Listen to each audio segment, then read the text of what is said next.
I'm just asking, $400 getting yanked out of my check all the time. Every time I get paid, it's financially causing stress on me.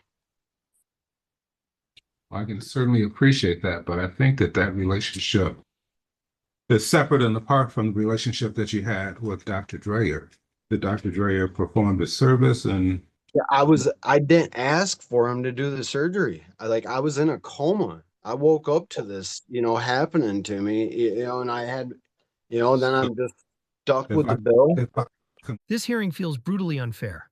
A man explains how he was shot, lost both feet, and had his life permanently altered. And the court explains why none of that changes the bill he's still being forced to pay over a decade later. look like you are subject to some form of garnishment, Correct. Mr. Tell me what's going on. So this relates back to back, Mr. I was actually asking Mr. Evers. oh, sorry. Thank you, Your Honor. We're here on defendant's objection to garnishment. This stems from a judgment issued by this court on 8/25 of 2014 in the amount of $13,056.82. The court renewed this judgment earlier last year, and then plaintiff proceeded to collect on the judgment by issuing a writ of garnishment. Upon receipt of this garnishment, defendant Mr. Rice filed an objection to garnishment stating that the balance was incorrect, but didn't provide any further information about how it is correct. Incorrect. Yes. Mr. Rice? Um, so back in 2013, in June of 2013, I was a victim of a gun shooting. It resulted in me having my feet amputated.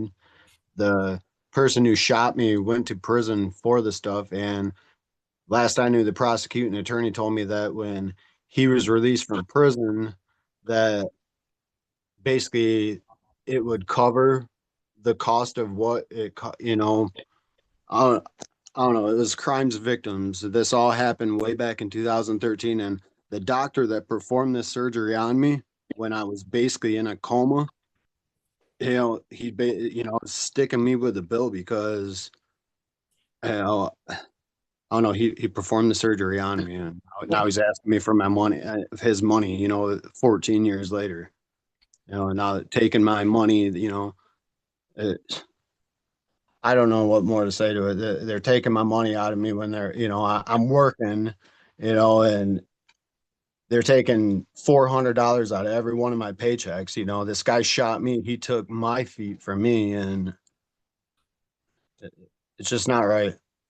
Well, it's a separate relationship between you being the victim of a crime and becoming a patient.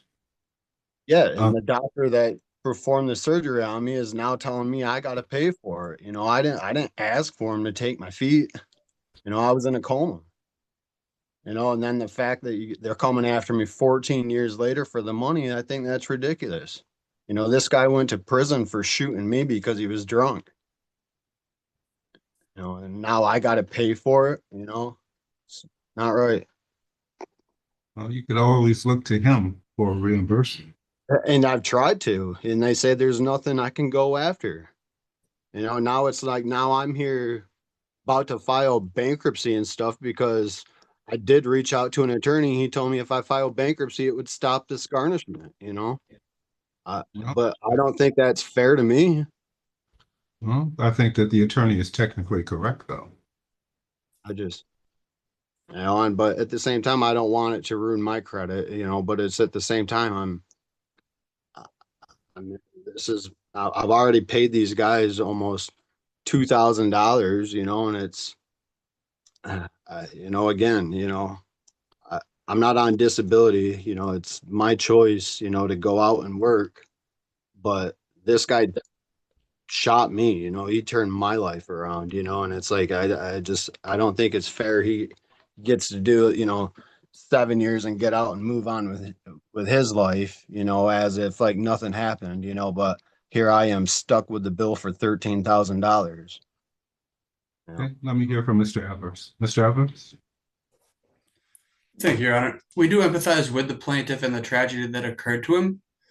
Unfortunately, this is a judgment that did enter over 11 years ago that we have been in efforts to get collection on the judgment for over those 11 years. During that time, we've only received a total of 12 payments, all by the form of garnishment, none through voluntary payment orders or installment payment orders. So we would just ask that the court deny this objection to garnishment and let the garnishment continue the process. Mr. Rice, you get the last word.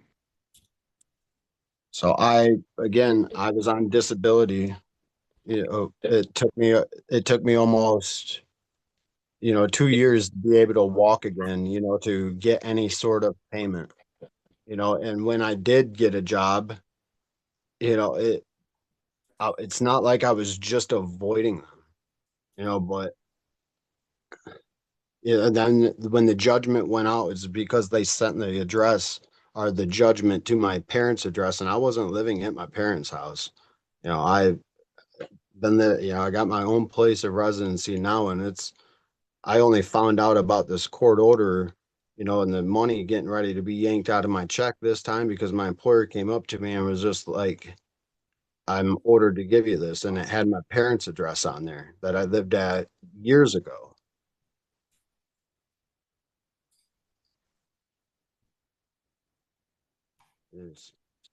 I'm just asking, $400 getting yanked out of my check all the time. Every time I get paid, it's financially causing a, stress on me. I can certainly appreciate that, but I think that relationship is separate and apart from the relationship that you had with Dr. Dreyer.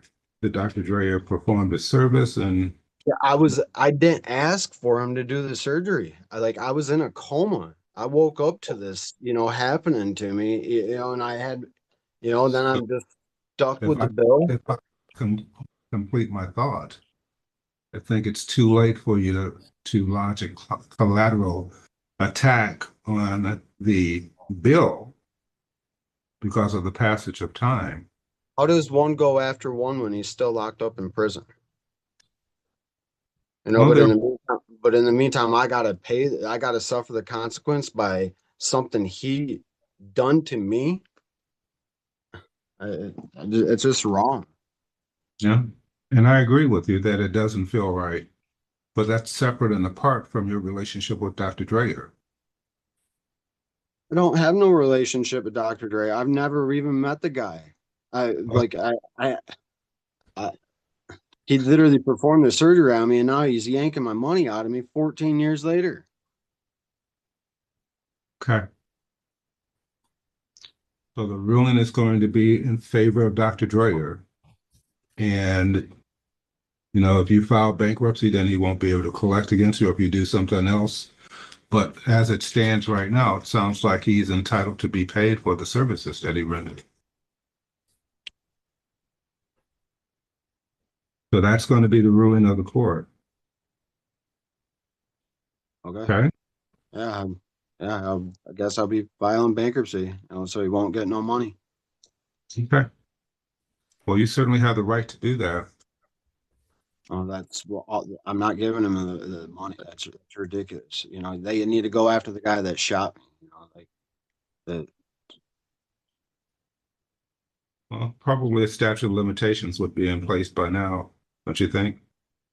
Because of the passage of time. Well, you guys are the ones that sent him to prison for 10 years. It wasn't me that sent him that long, but how does one go after one when he's in prison? You go and get the judgment. You worry about collecting on the judgment later when he gets out of prison. Well, best believe I'm going to. Okay. All right. That's going to be the ruling of the court. Mr. Evers, if you'd like to send me a proposed order, I'll sign it, okay? Thank you, Your Honor. Would you like me to submit that under, actually not 7 days, sorry about that. So if you go ahead and submit that to me, I'll sign it. Thank you. Have a good day. Thank you, Mr. Rice. I appreciate your time and I appreciate your frustration too. Okay. All right. Thank you for your time.